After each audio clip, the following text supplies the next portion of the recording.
Financially, the first quarter 2025 was rough. I mean, not like a little bit rough, like just awful rough. Um, Now, I've been in business a long, long time. And when I say a long time, like I started this company officially in 1996, and it's morphed and changed over the years into different things. But it's still the essence of the same company since 1996. And first quarter 2025 was probably, when you think about it, one of the worst that I've had. Um, and that was after coming off a subpar third and fourth quarter of 2024.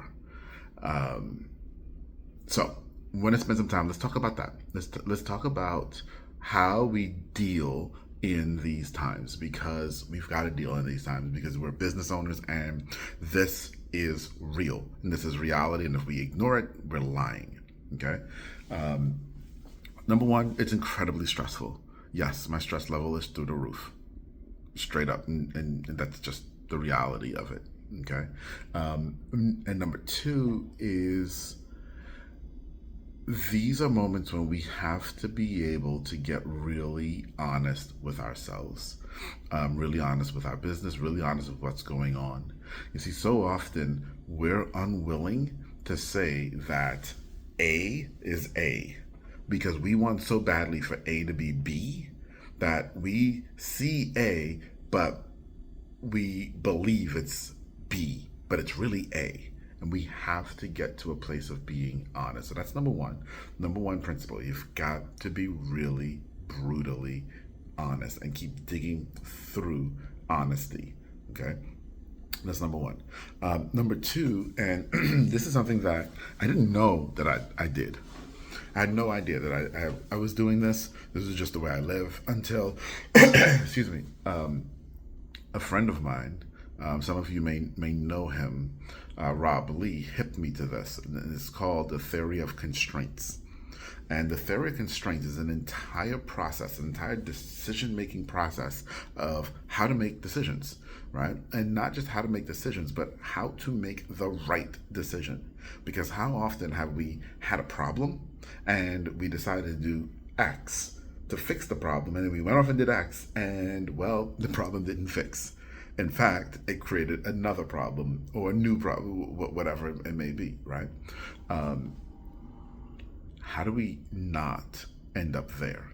Well, theory of constraints is a process that helps you find the true root cause issue and then the true answer to that then makes everything better. So that's a lot of where I've been, right? So one is being completely brutally honest with myself, and then two is using the theory of constraints and this thinking process to unravel what's really going on, because there's a bunch of things going on, and you may be facing some of these as well. So number one is a matter of the market is changing. And when I say the market's changing, I'm not talking on political or anything like that. What I'm saying here when I say the market is changing is the customer's desire has changed. What their outcome that they want has changed. Okay? Okay. So their outcome desire has changed. So there was a point in time for us where we hung our hat, and heck, if you look at our website, it still even says this, on building authority and using a video to build authority. And our customers were wanting that. They wanted to be known and use video to build authority, and so that authority then pre-frame people to buy from them better, and so on and so forth. And that was great. Well, over the last year, that sentiment has changed. Okay. And that's one of the things that I had to be really, really honest about and see. I had to really listen to what people were saying to us. Okay. Listen to what they were really, really saying to us, because we're on this side saying, well, we're getting great outcomes for you because of this and this and this and that. And the clients are saying, well, we're not happy because yeah, we don't care about that, right? And like, but when we started this relationship, that's what you said you care, but we don't care anymore. A is A, and so I had to see that, right? Okay, so in seeing that their outcomes have changed, then it makes you say, okay, well, if what they want has changed, then we've got to figure out one out of two things. Either we look at, do we find a market that wants what they used to want and go after that market? Or do we say, well, this is still the market and population we want to serve, and we want to serve them, but what they want has changed, their outcome has changed. So, how do we change what we offer to match what they actually want? Right?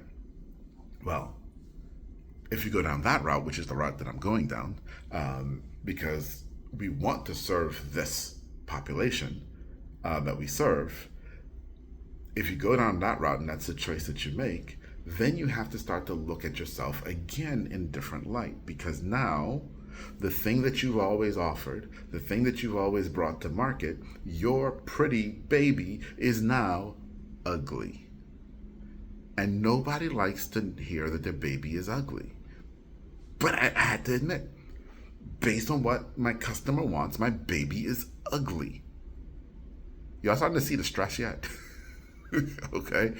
And so if my baby is ugly, how do I make the baby pretty? In other words, how does the offer strategy change? How does what we bring to market change? What does this open up and do for us, and in terms of what we can do now in the marketplace? Okay. So here was one of the first revelations that I made back in December.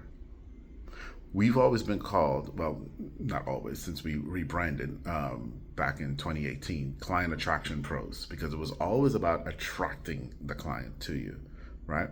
It was always about creating that environment that attracted the client. Notice we weren't called lead generation pros. And so we never promised that we were bringing you leads in that way. But what we did promise was that we would create an environment that would generate clients, because they would be pre-framed and they would come more ready to buy. Okay. Not the same as lead generation. It's different. And so in listening to the customers, one of the things that came out was, yeah, we wanted to build authority, and that was all great, and we wanted our name out there in bright lights and all that, and you've got systems that does that, and you know, we're recognized experts, but you know, we can't quantify how much money that's putting into our pocket. And so in understanding that that's what they were saying, then you're also starting to hear